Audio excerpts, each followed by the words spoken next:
Mateo sintió el sudor frío pegarse a la espalda baja, empapando la camiseta de propaganda del taller que usaba para manejar. El sobre que le habían deslizado bajo la puerta, grueso de billetes de 100, pesaba más por la advertencia que por el monto. 70.000 pesos por un flete simple. Demasiado. Su estómago se retorció, el instinto gritándole que el dinero fácil en la Ciudad de México nunca era barato, que era siempre una carnada. Pero Mateo, aferrado a la arrogancia de la necesidad, desestimó la alarma.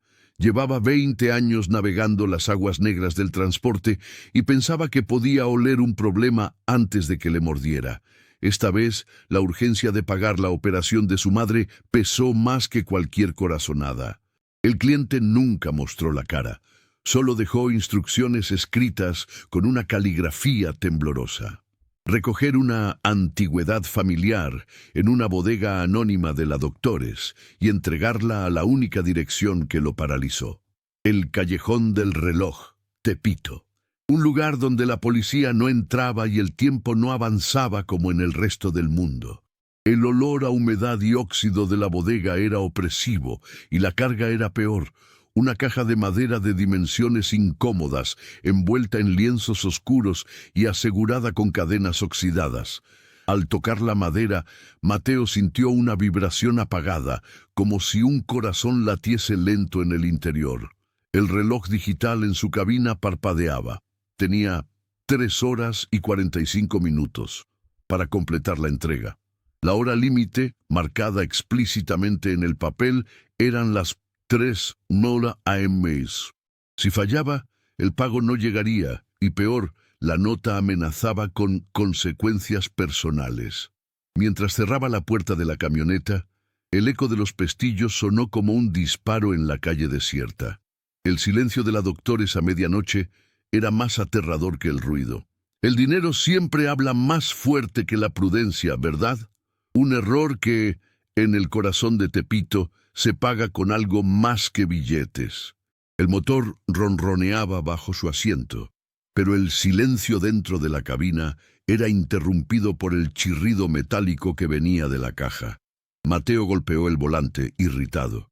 «Solo es carga vieja», se dijo, repitiendo la mentira para calmar la náusea que subía por su garganta. Cruzó Eje Central, la marea de luces de la Ciudad de México reflejándose en el parabrisas sucio. Esta no era su primera vez navegando zonas rojas, y la familiaridad con el peligro le daba una falsa capa de inmunidad. Su falla fatal, la arrogancia, le hizo pensar que él era diferente, que a él los demonios callejeros no le cobrarían peaje. La idea de los 70.000 pesos, tan palpable en el asiento del copiloto, quemaba cualquier duda. La necesidad, a veces, es solo la excusa perfecta para ignorar lo que la experiencia ya te había enseñado. El camino hacia Tepito era un descenso paulatino a la oscuridad.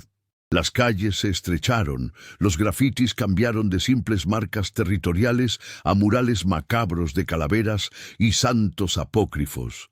El aire se hizo más pesado, cargado con el olor acre de la basura quemada mezclada con un dulzor extraño, casi floral, que no pertenecía a la noche. Miró el reloj. Le quedaban 3 horas y 15 minutos. Demasiado tiempo para la distancia que faltaba, lo cual solo incrementaba su inquietud. Se detuvo en una esquina bajo una farola intermitente para revisar las cadenas. Necesitaba estar seguro de que la caja no se moviera. Al abrir la puerta trasera, un frío antinatural le pegó en la cara, a pesar de que la noche era bochornosa. La caja de madera oscura parecía absorber la poca luz que había. Se inclinó, sus manos sintiendo la textura áspera y seca del lienzo. Cuando su palma tocó una de las cadenas, sintió un calor residual, como si la madera hubiera estado al sol todo el día, lo cual era imposible. Luego escuchó el sonido. No era el chirrido anterior, sino un clac seco y rítmico, como huesos golpeándose muy suavemente. Mateo retiró la mano rápidamente, el corazón martilleando contra sus costillas. Se obligó a reír. Un sonido seco y poco convincente. Era la fatiga. Las leyendas urbanas eran solo eso, cuentos para asustar a los turistas y a los novatos, pero cuando volvió a la cabina, notó que uno de los billetes de 100 se había caído al suelo. Al levantarlo, vio una pequeña mancha oscura y húmeda en el billete, como si alguien lo hubiera mojado con tinta de calamar. Un escalofrío le recorrió la nuca. La dirección final estaba escrita justo en el borde, con la tinta ya seca. Callejón del Reloj, en el corazón del México, profundo y peligroso. Condujo los últimos kilómetros con el pie pesado en el acelerador. El barrio lo envolvió. Los edificios de concreto se alzaban como paredes ciegas. Vio sombras moverse demasiado rápido en los balcones y sintió 100 ojos invisibles evaluándolo desde las rejas. Su mente repetía 70.000 pesos. Solo mantente concentrado.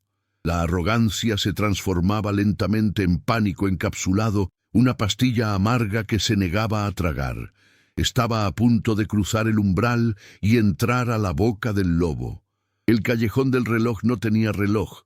Era solo una grieta entre dos edificios antiguos, tan angosta que el sol nunca la tocaba, incluso de día.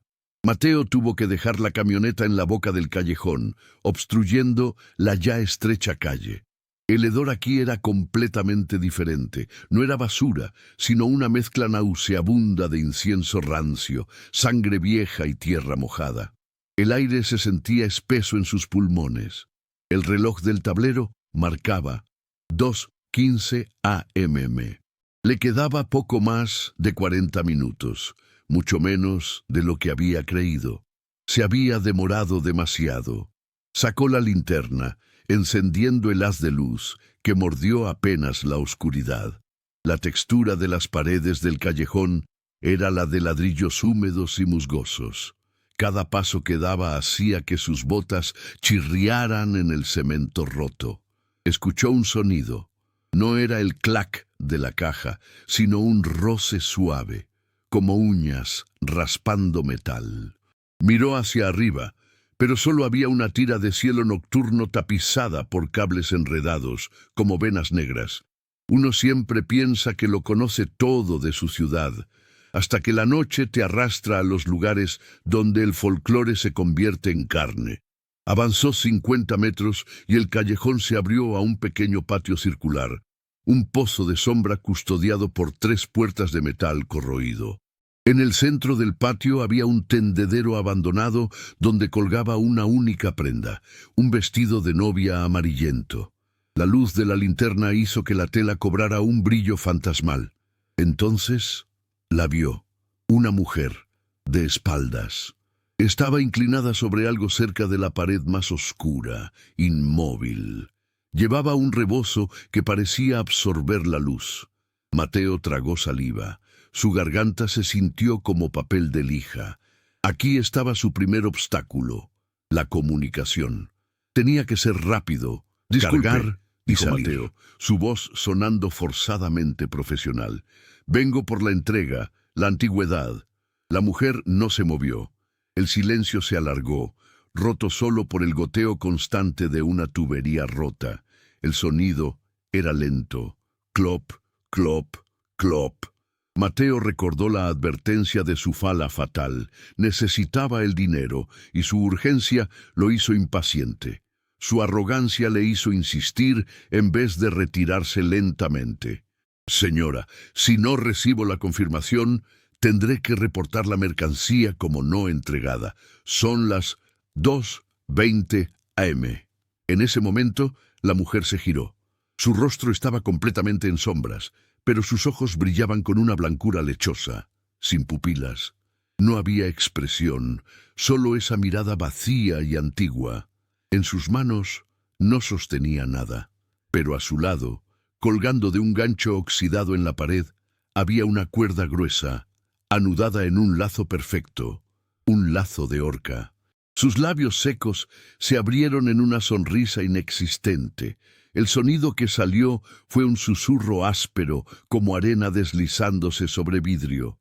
Ella aún lo espera, Con la cuerda lista, siseó la mujer, y luego se señaló la nuca, un gesto que parecía invitar a Mateo a mirar más de cerca la pared. Mateo sintió el escalofrío de la superstición, un miedo ancestral que la Ciudad de México cultiva en sus entrañas. Esta no era una simple locura callejera, había algo ritual en el silencio de ese patio.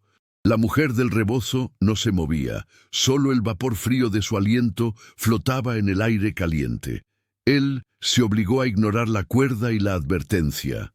Es una indigente, una loca. No dejes que la imaginación te cueste el pago. La fala fatal se reforzaba.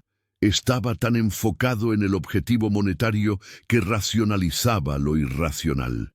Incluso cuando el peligro te mira de frente con ojos lechosos, el dinero tiene el poder de obligarte a seguir avanzando. La mujer, al ver que Mateo no huía, inclinó la cabeza. El movimiento reveló lo que ella estaba protegiendo, un pequeño nicho en la pared, iluminado por una veladora casi consumida que emitía un olor a cera quemada y clavel. Dentro había una fotografía borrosa en blanco y negro de un hombre joven, de bigote fino, y un nombre grabado en la base: Ramiro, espera tu perdón. La entrega es aquí, murmuró ella, señalando el nicho. Su dedo índice era largo y huesudo, y la textura de su piel era como papel de arroz viejo. Mateo entendió.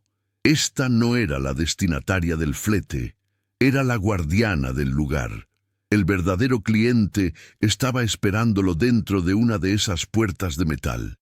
¿Cuál puerta?, preguntó Mateo, manteniendo la linterna firme, su mano izquierda apretando el mango del desarmador que llevaba en el bolsillo. Ella simplemente hizo un sonido gutural, señalando la puerta central, la que estaba frente al vestido de novia colgado. Un portón de metal oxidado que parecía sellar una bóveda. 2:25 AM. El tiempo era ahora su enemigo más apremiante, ya no el terror. Mateo se dio la vuelta, regresando al callejón estrecho para abrir la camioneta. El sonido de las cadenas al desasegurar la caja resonó en el silencio. Un ruido de metal sobre metal que pareció despertar algo. De repente, las sombras del callejón se hicieron más densas. La carga era pesada, mucho más de lo que la caja de ese tamaño debería pesar. Se agarró a las asas con toda su fuerza, arrastrándola sobre el concreto. Cuando llegó al patio circular, la mujer seguía ahí de pie frente al nicho, pero ahora su susurro era audible y repetitivo. El que mata el sueño merece la soga.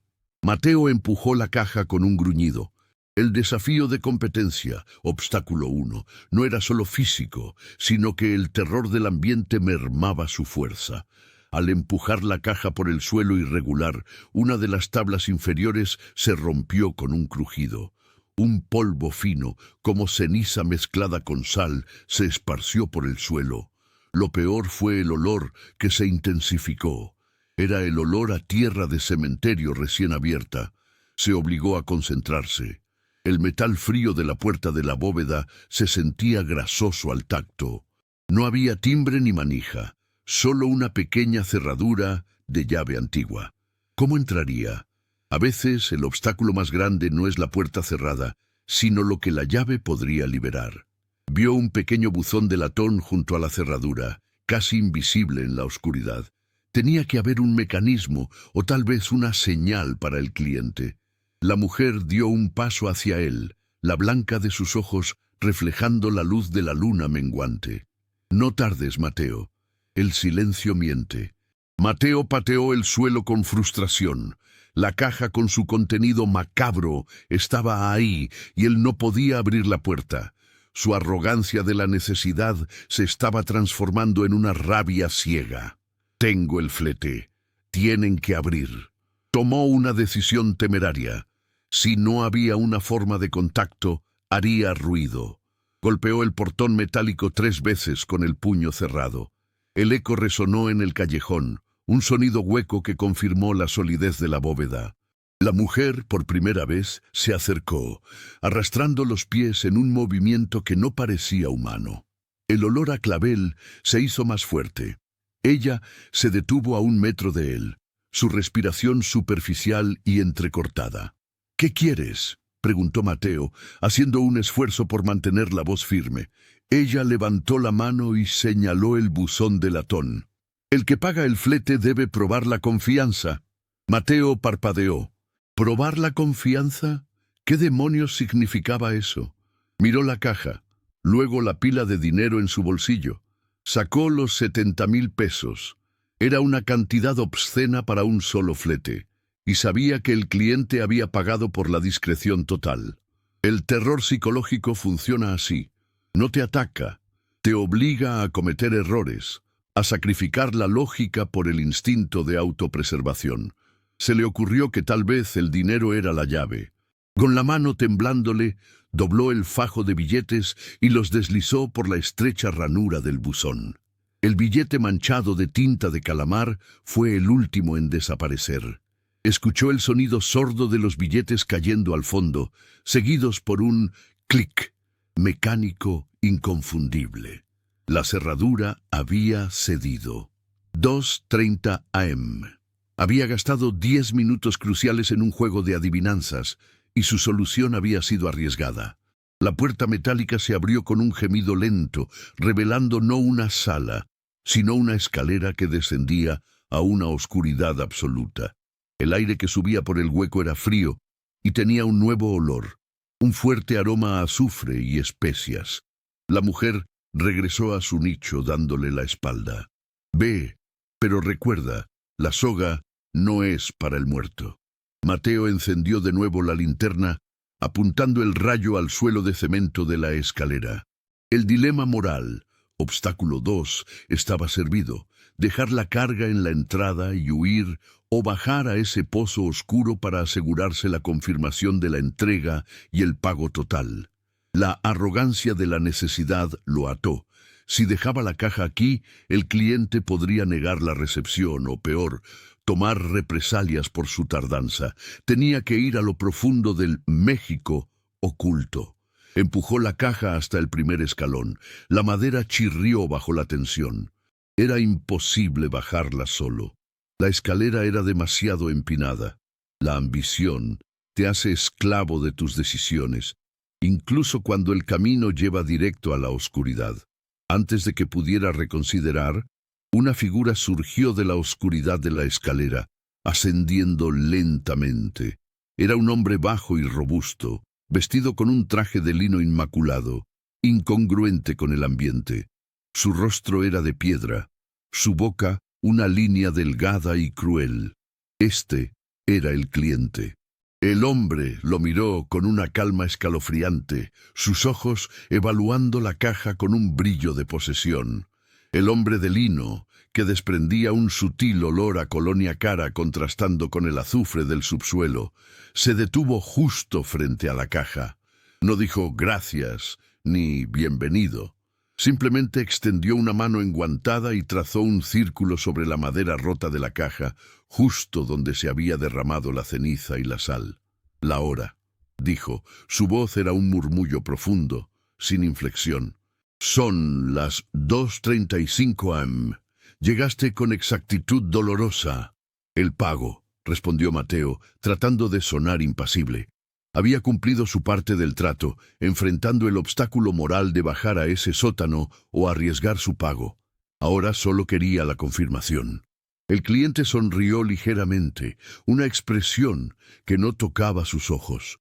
«El pago fue completado cuando nos demostraste tu fe. El dinero se queda con nosotros». Mateo sintió que la sangre le subía a la cabeza. La arrogancia de la necesidad se disparó en ira. «¿Me estás diciendo que el dinero que acabo de deslizar en ese buzón era mi pago? 70,000 pesos por el flete». «No», corrigió el hombre. Su calma era un arma. «Ese dinero fue la prueba de que el objeto es más importante para ti que tu supervivencia. La fe, Mateo, la fe siempre cuesta». Ahí estaba la trampa, no en la entrega, sino en la validación. Su desesperación había sido la clave, su propia codicia el precio. Mateo apretó los puños. Ahora entendía el subtexto de la mujer del callejón y la urgencia. No se trataba de llegar antes de las 3:00 am para un trato comercial. Se trataba de un ritual. El hombre de lino extendió un pergamino sellado. Confirma la entrega. El pergamino tenía la textura de cuero seco. Mateo estaba atrapado. Si huía ahora, perdía el dinero y las represalias serían peores. Su única esperanza era firmar, recibir algún tipo de recibo legal, por improbable que fuera, y largarse. Tomó el pergamino. La luz de su linterna reveló el texto. Una lista de nombres y fechas de hace más de un siglo.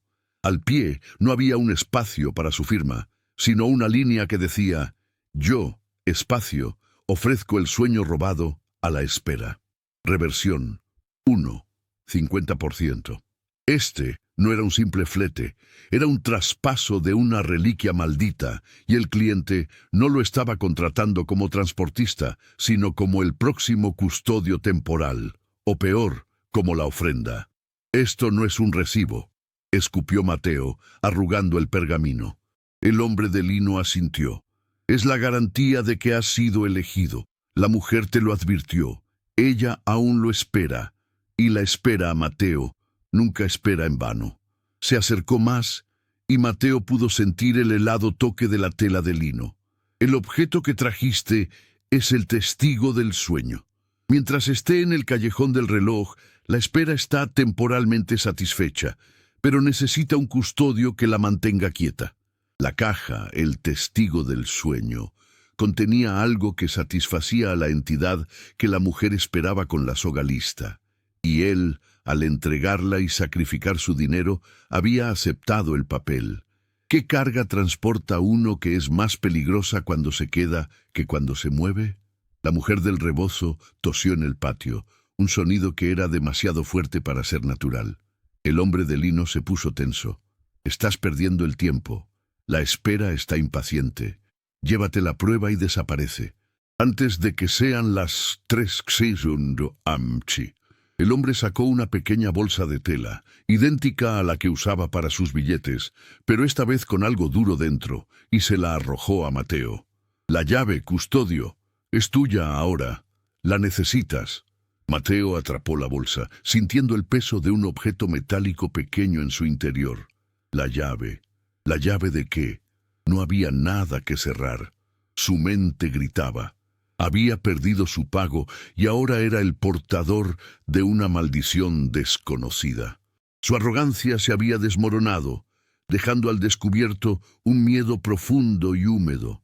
El hombre de lino usó sus dedos enguantados para empujar la caja por la escalera oscura, desapareciendo en el hueco sin mirar atrás.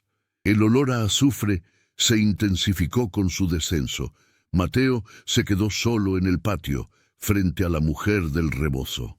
2:40 am. 20 minutos para el límite. El verdadero costo de la desesperación no es el dinero, sino el tiempo que te roba para escapar. La mujer se acercó de nuevo al vestido de novia y ahora, por primera vez, Mateo notó que el vestido no estaba colgado de pinzas. Estaba sujeto por un nudo corredizo, el mismo tipo que en la cuerda que pendía de la pared. El sonido clop, clop, clop del goteo de la tubería parecía medir su respiración agitada. Mateo abrió la bolsa de tela. La llave era antigua, de bronce, con un diseño floral tallado. Pero no era solo una llave, era una navaja plegable, con una hoja corta y afilada y un gancho en el extremo opuesto, diseñado para cortar. Su textura era aceitosa y olía vagamente a incienso. ¿Qué tengo que hacer?, preguntó Mateo, su voz apenas un susurro. La mujer era la única fuente de información que le quedaba, el eslabón a ese folclore antiguo del México profundo que él siempre había despreciado. Ella levantó su mano derecha, haciendo un gesto lento hacia el vestido de novia y el nudo corredizo. Ella espera su último lazo, el que te ató al sueño, el que mata, pero no libera. Mateo comprendió. La llave, navaja, no era para abrir algo, era para cortar algo, y la soga lo esperaba a él si fallaba. Él era ahora el custodio del testigo del sueño, y para mantenerse vivo tenía que participar en este ritual macabro. La desesperación superó al terror. Corrió hacia el tendedero, el metal frío del portón de la bóveda reflejando la luz de la linterna. La tela del vestido de novia era sorprendentemente fuerte. Usó el gancho de la navaja de bronce para enganchar la cuerda justo donde formaba el nudo corredizo que sujetaba el vestido. El sonido al tirar fue un rasgado sordo y húmedo. En el instante en que la soga se rompió, el vestido cayó al suelo, y el silencio se rompió. Un grito largo y etéreo surgió del sótano, un lamento tan agudo que hizo que Mateo se llevara las manos a los oídos. La mujer del rebozo se desplomó en el suelo, retorciéndose.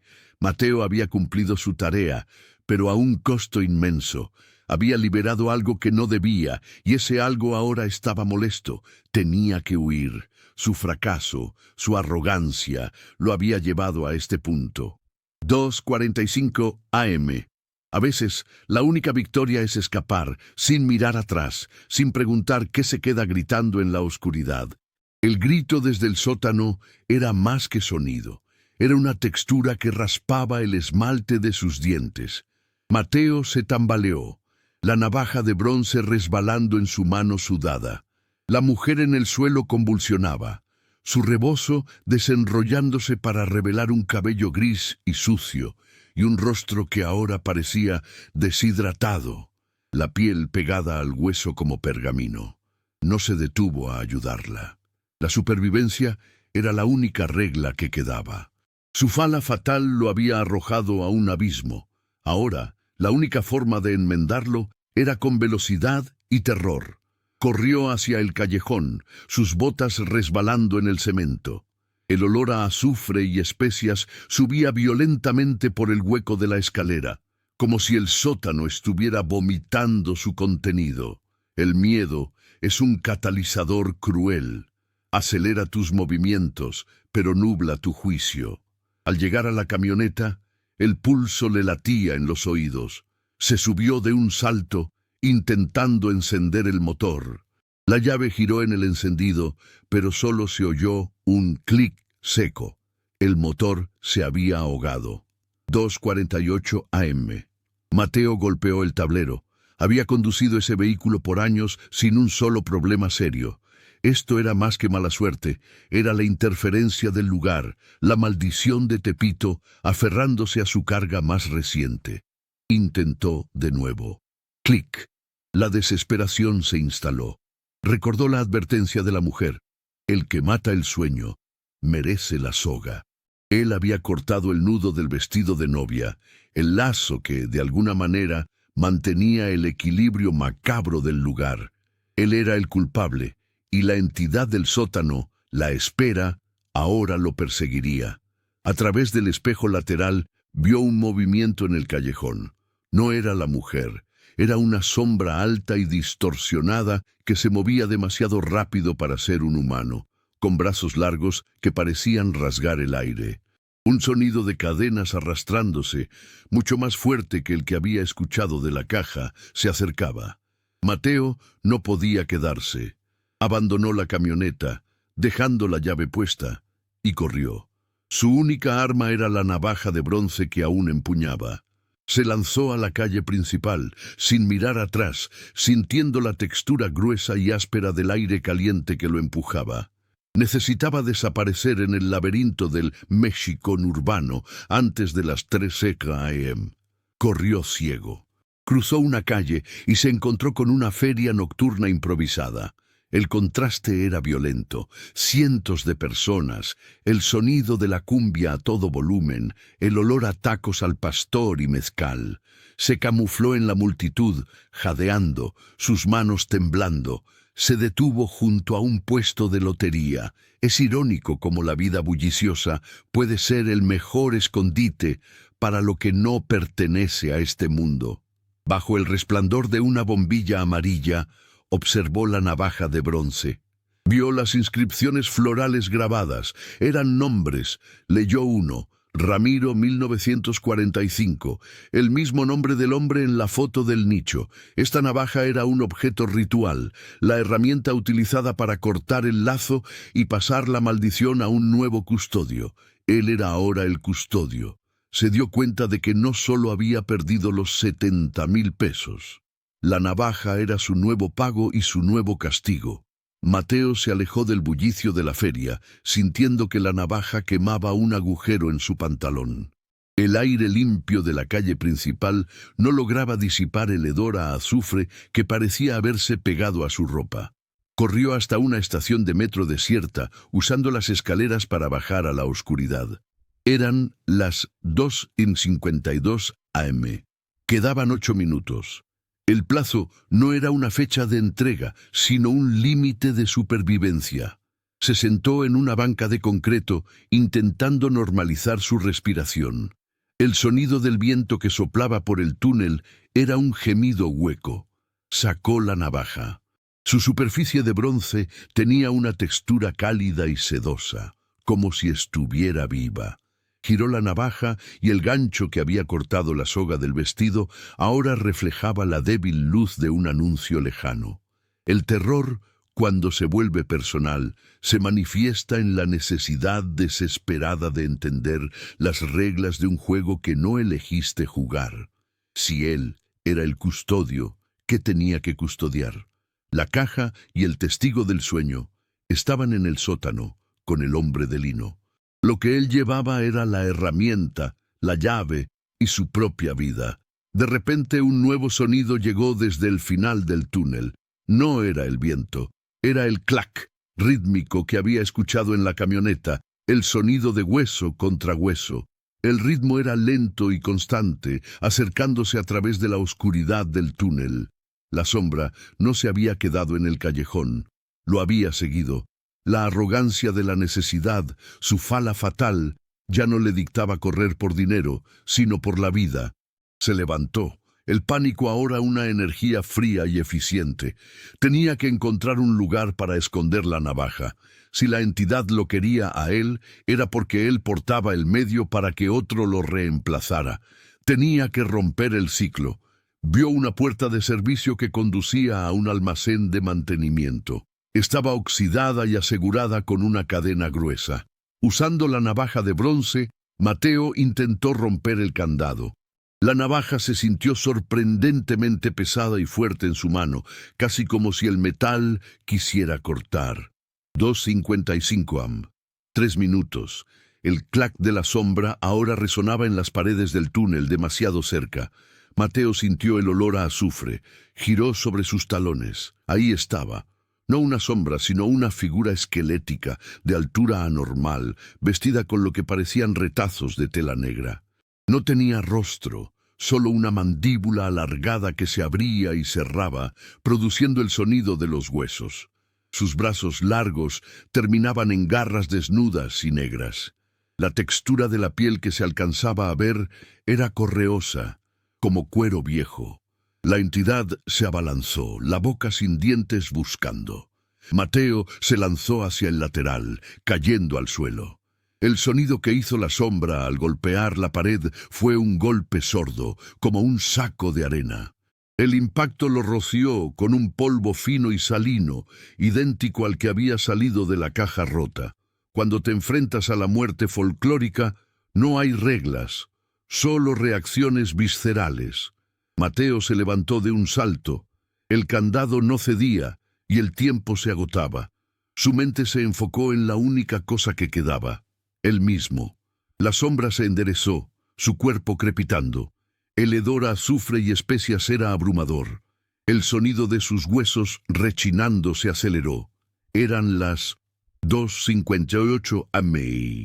Quedaban 2 Mateo minutos. No podía esconder la navaja y no podía escapar. Tenía que ofrecer algo, tenía que cumplir con la transferencia de la custodia de la maldición, pero de una manera que no lo matara. La mujer del rebozo había hablado de la soga y el sueño robado. La sombra avanzaba lentamente, sus ojos vacíos, su mandíbula chasqueando. Mateo sintió el calor de su aliento pútrido. Su mente, forzada por el terror extremo, finalmente abandonó toda lógica y se abrazó a lo ritual. Si la navaja era la llave y la llave transfería el rol de custodio, él tenía que dársela a alguien, pero no a un inocente. Tenía que ser un culpable, alguien con una fala fatal similar a la suya. ¿Pero a quién? En el clímax, uno tiene que decidir si sacrifica un pedazo de sí mismo o a otro para sobrevivir. Mateo se abalanzó hacia el túnel. Tenía una idea imprudente. Tenía que volver a la calle, encontrar a alguien que la sombra aceptara como nuevo custodio. Pero el tiempo se agotaba. Corrió por la rampa de la estación, tropezando con la oscuridad. El sonido de los huesos aceleró su ritmo. La sombra estaba justo detrás. Al llegar a la superficie, la feria nocturna estaba aún más vibrante. El olor a carne asada llenó el aire. 2:59 AM. 1 minuto. Vio lo que necesitaba. Un viene. Aparcacoches informal que discutía acaloradamente con el conductor de un taxi, su rostro rojo de ira por unos cuantos pesos. El viene empujó al conductor. Su arrogancia de creerse dueño de la calle era tan palpable como la suya propia lo había sido horas antes. Mateo se lanzó hacia el viene. ¡Toma esto!, gritó, y sin dar explicaciones, estrelló la navaja de bronce en la palma del hombre. La hoja no estaba abierta, solo la parte de la empuñadura con las inscripciones tocó la piel del viene. El viene soltó un grito de dolor, en el instante exacto en que sus dedos se cerraron sobre el bronce. 13 AM. El reloj biológico de Mateo se detuvo. El tiempo se congeló. El sonido de la cumbia se distorsionó. La sombra que venía detrás de Mateo se detuvo en seco, a solo 3 metros, y su cabeza sin rostro giró lentamente hacia el viene que gritaba. Reversión 2, 90%. La maldición no requería la muerte, sino la transferencia de la carga a otro dispuesto a ejercer el mismo tipo de arrogancia o avaricia. La sombra se movió con una velocidad cegadora, pasando por encima de Mateo y envolviendo al viene en sus largos brazos esqueléticos. El grito del hombre fue silenciado instantáneamente. La feria continuó, la gente bailaba, las luces parpadeaban, pero nadie notó la silueta que se materializó y luego se desvaneció, arrastrando al viene hacia la oscuridad de la estación de metro. Mateo se quedó en el asfalto, su cuerpo temblando por la adrenalina. Había sobrevivido al plazo, había evitado la soga. El sol de la mañana ya había horneado el concreto de la Ciudad de México cuando Mateo finalmente regresó a su barrio. No había dormido. Su cuerpo se movía con la rigidez de una estatua rota. Había caminado, kilómetro tras kilómetro, el olor a azufre y especias persiguiéndolo a pesar de la luz del día y el ruido del tráfico. Se dirigió al taller. Su camioneta fue encontrada por la policía, abandonada en Tepito, pero la cerradura de ignición estaba intacta. Simplemente no había querido encender para él. En la caja, la policía solo encontró un montón de escombros de madera y polvo. No había testigo del sueño, no había dinero. La vida sigue siempre, incluso cuando sabes que has cruzado una línea invisible y terrible. Mateo se sentó en su cama, las sábanas de algodón ásperas contra su piel. Había logrado su objetivo original, de una forma retorcida. La operación de su madre, pendiente desde hace meses, fue milagrosamente cubierta esa mañana por un ingreso anónimo en su cuenta bancaria. 70,000 pesos. El costo del flete. Conclusión con costo. Pérdida permanente. Había ganado la batalla de la supervivencia y había conseguido el dinero, pero la pérdida fue su conexión con la realidad y su seguridad. Mateo pasó el resto de la semana evitando espejos. La noche en Tepito no le había dejado una cicatriz visible, sino una mancha mental. Su miedo ya no era a los asaltantes o a la policía, era a la sombra, a la espera, a la sensación persistente del clac de los huesos. Una tarde, mientras esperaba el autobús, notó algo. Estaba mirando un anuncio pegado a un poste. El anuncio mostraba la foto de un hombre sonriente, el «viene, viene», al que le había pasado la navaja. El texto anunciaba su desaparición. Mateo no sintió culpa, sino una profunda confirmación de su terror. Había transferido la maldición, pero no la había destruido. Él era el eslabón, y la sombra ahora buscaría al viene, viene. Regresó a casa, abrió su armario. En el fondo, en una caja de zapatos, encontró un pequeño pergamino enrollado. Lo desdobló. Era idéntico al que el hombre de lino le había mostrado, con los nombres y las fechas antiguas. Pero ahora, justo debajo de la línea que decía «Ramiro, espera tu perdón», había una nueva inscripción, escrita con la misma caligrafía temblorosa de las instrucciones de entrega. Mateo, próximo custodio, en la espera. La navaja de bronce no le había transferido la maldición, sino el turno de custodio.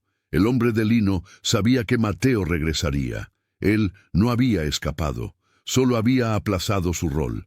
El viene era solo un peón, un desvío temporal de la sombra. El verdadero lazo se había forjado con el pergamino y la navaja.